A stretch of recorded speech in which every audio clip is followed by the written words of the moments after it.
Olá, saudações em seu coração maravilhoso. Hoje eu vou falar sobre a bacia. Eu vou realizar um workshop sobre cistite na sexta-feira que vem, dia 25, aqui em Brasília. Se porventura você quiser participar, você pode assistir online, né? A gravação vai ser gravada e você poderá assistir. Para falar desse assunto, primeiro eu quero assim, esclarecer que eu não vou falar assim da bacia, dessa região pélvica, não, assim, não, assim, com uma conotação totalmente científica e blá blá blá, não. Vou falar também com base nos conceitos que a gente entende sobre a linguagem corporal, sobre o significado, qual o aprendizado que a gente pode ter no nosso corpo, né? E o seu aspecto chamado também sagrado, né? Pelas tradições orientais, né? Que aí já tem uma conotação mais esotérica, né? Eu lembro que quando eu era criança, uma vez eu estava na rua e assim, eu não sei, eu não lembro direito o que foi o assunto, mas eu lembro que uma vez a pessoa falou dessa minha região genital e eu cuspi como nojo. Eu tinha ali cerca de uns 8 anos, eu estava ali na rua, morava em Campina Grande na época, e eu acho que eu tinha, acho que 9 ou 8 anos, ou 10 anos, por aí. Enfim, a visão era muito deturpada, a gente tem uma visão muito negativa sobre essa região. Aliás, tudo que vinha da cintura para baixo era considerado como uma coisa negativa e era passado. Claro, os adultos faziam isso achando que era o certo, que era o correto, mas depois que eu vim descobrir, né, o quanto mal essa visão me fez, porque eu reprimi muitos aspectos positivos de mim, talvez eu tenha perdido algumas oportunidades de experimentar essa região com mais satisfação, uma vez que depois desenvolvi uma hérnia de disco nessa, ali já na região ali da lombar, né? Enfim, é, então, assim, eu penso que tudo isso aconteceu por conta também dessa falta de estrutura, dessa falta de base, porque, segundo os orientais, a bacia é onde ela armazena, né, a energia sagrada chamada Kundalini. Se você nunca ouviu falar sobre esse assunto, é um assunto que hoje está bastante difundido, né? E essa simbolicamente representa a fonte de energia que fica na base da coluna. Inclusive, eu não sei se é coincidência, né, que chama a coluna sacral, né? Talvez venha de sagrado, né? Venha da sacralidade que tem essa região.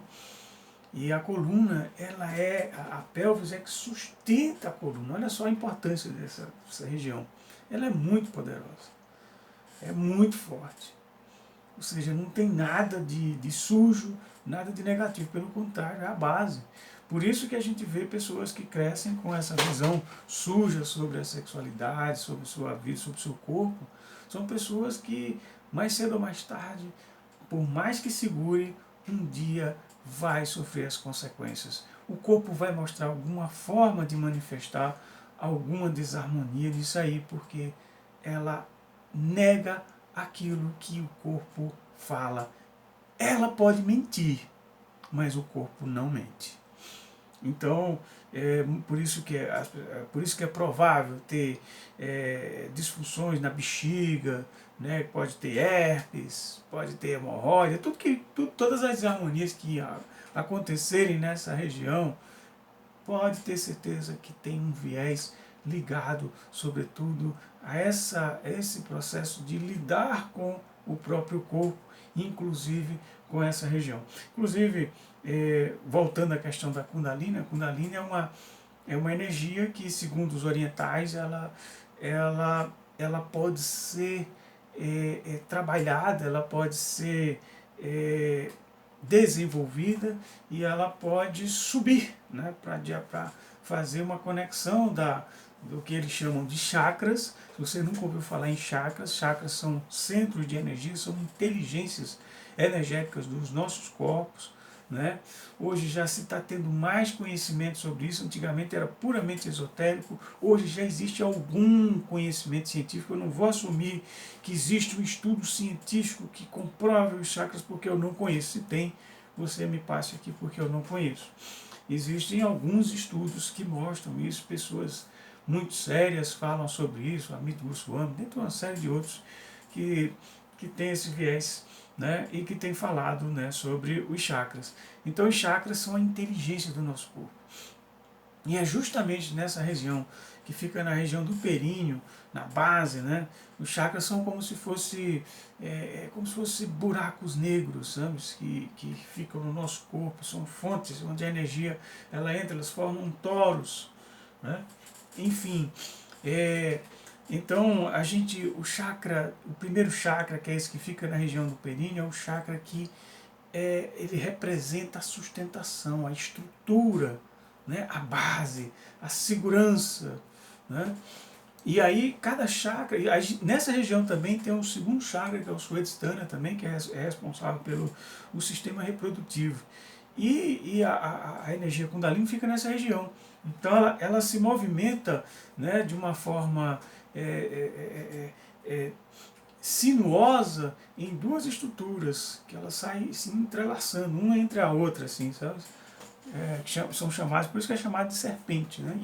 E a coluna ela não é reta, ela é toda curvilínea, né? Para manter esse nosso diálogo. E foi ela que fez a gente sair das quatro patas para a gente se erguer para o céu, né? Olha, veja aí a importância, né? Então, como isso pode ser negativo? Como isso pode ser sujo, né? A não ser uma visão infantilizada, pautada no medo, pautada na raiva, pautada nas crenças limitantes, pautada em dogmas, né? Sobretudo dogmas religiosos que deturparam, sobretudo, o poder do corpo, né? Para suprimir os aspectos reais do ser humano, em vez de sintonizá-los com o ritmo do corpo. E aí, o que é que acontece? Inclusive, do ponto de vista até mesmo da caracterologia haitiana, essa região ela é muito vulnerável às humilhações. Então, muitas vezes o corpo desenvolve uma couraça nessa região. O que é uma couraça? É uma forma de cinto, é como se você pegasse um cinto, né, e amarrasse ali, né? E eles, no fundo, essas couraças são importantes, que a pessoa que passou ali por muita humilhação, muita situação difíceis na sua vida, ela tinha que desenvolver alguma forma de segurar isso, né? De sustentar, e a couraça ela vai protegendo, é uma forma de proteção. Talvez fosse pior, a couraça vem para a pessoa não enlouquecer, para a pessoa não perder o contato de vez, né? Eu lembro que quando eu era criança, eu cheguei num nível tão grande de desconexão comigo que eu chegava a dizer, quando eu era adolescente, me procurando, será que eu existo? Olha só o nível que eu estava. Tanta repressão, de tanta coisa, de tanta culpa, de tanto medo, né? Que era imputado e que era o que a sociedade conseguia me passar. E isso é passado como se fosse uma solução.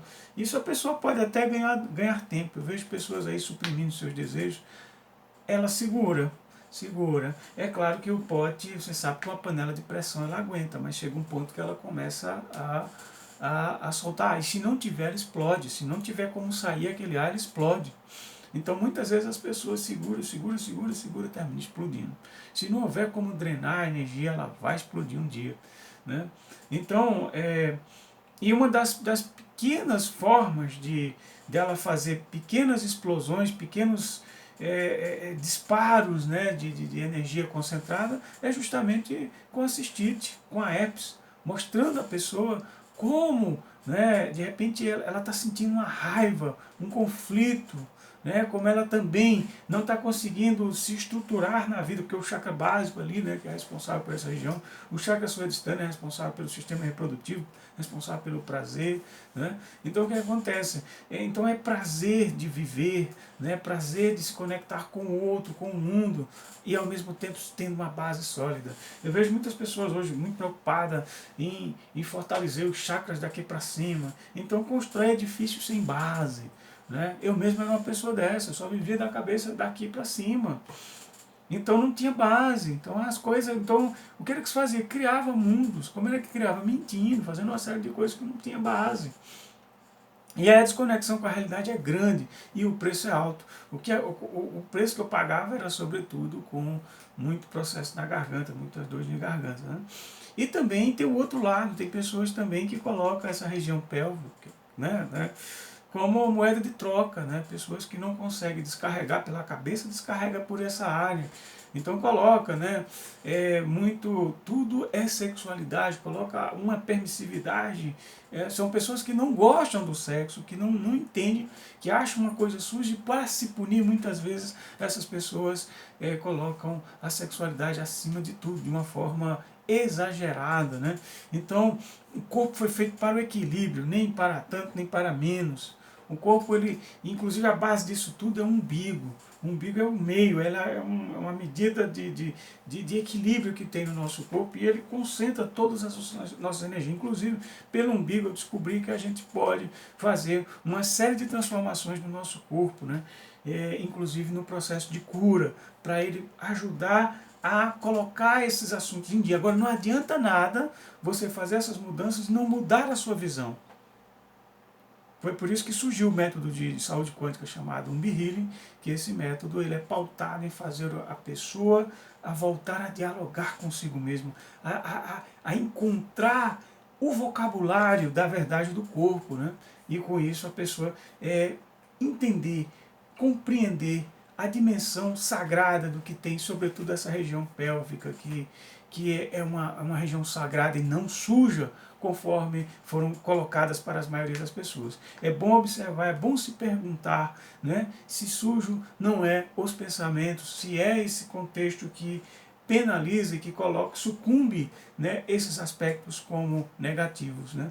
Então são perguntas para a gente fazer, né? É bom a gente sempre perguntar, é sempre bom para ver como é que está a sua relação com as vergonhas, como é que está a sua relação com a sexualidade, se você só sente prazer se for com coisas exageradas, né? Como é que funciona em você, como é que está a libido em você, como é que isso funciona de uma forma natural, de uma forma honesta, de uma forma séria, né? Sem repressão, mas também sem aquele outro lado daquela permissividade, né? Então isso é muito importante, essas perguntas serem feitas para que você veja como é que isso funciona, e o corpo não tem que te dar respostas, né, com sintomas, como cistite, como herpes, né, como todas essas afecções ligadas, ou até mesmo coisas que estão ligadas ali à insegurança, como as lombalgias, né, todas essas desarmonias que acontecem nessa região, né? Então é sempre uma pergunta importante para você fazer, né? E depois eu quero falar mais sobre, só para o vídeo não ficar muito grande, que já ficou, né? Mas é um assunto bem amplo. Depois eu torno a falar sobre a pelvis, e na palestra, no workshop, eu vou falar bastante sobre esse assunto, né? Então, um grande abraço, muita luz. Olha, se você se identifica com esse conteúdo, beleza, seja muito bem-vindo, fico muito feliz, né? Se você tem afinidade com isso, se não tem também, não perca tempo, nem veja meus outros vídeos, vá procurar outra coisa, tá? Mas não é te excluindo, não é excluindo quem não gosta, é só porque é só importante a gente ficar com quem a gente tem sintonia, né? Então, esse canal está aberto para essas pessoas que estão aí buscando a verdade em si mesmo, que estão buscando se encontrar, né, assumindo seus defeitos, né, valorizando também as suas virtudes, mas olhando com integridade para si mesmo. Então, esse canal é para isso. Então não vai ter maquiagem. Tudo bem que às vezes eu faço um vídeo editadozinho, bonitinho, faço de coração, né? Mas às vezes é o melhor que eu posso fazer. Às vezes eu falo demais mesmo, falo mesmo demais. E quem não gostar, que eu falo muito, então vai procurar outra coisa, tá? Eu sou eu mesmo, eu gosto de ser assim, eu estou cada vez mais gostando do meu jeito. E eu quero que as pessoas aprendam a gostar de si mesmo, porque a partir do momento que eu aprendi a gostar de mim mesmo, eu sinto que minha vida mudou. E eu sinto que as pessoas podem mudar. Eu vejo tantas pessoas se odiando, se humilhando, se acabando, sabe? E não sabem o que fazer. Então encontra o teu jeito. E eu estou aqui para ajudar nesse contexto, porque eu era uma dessas pessoas. Então eu falo muito para as pessoas, falo para todo mundo. Para quem tiver aberto, quem não tiver, tá ok. Né? Vá procurar outra coisa. Né? Mas mesmo em buscar outra coisa, tem o meu amor também. Então é isso aí. Se você gostou desse conteúdo aí, se inscreve aí no canal, tá? Se gostou também, curte aí. Comenta, tá? Agora eu não prometo responder, porque eu tô com um monte de mensagem aí para responder. Acho que dá para responder, eu respondo, tá? Mas fico muito grato por isso. Muita luz, saudações e uhul!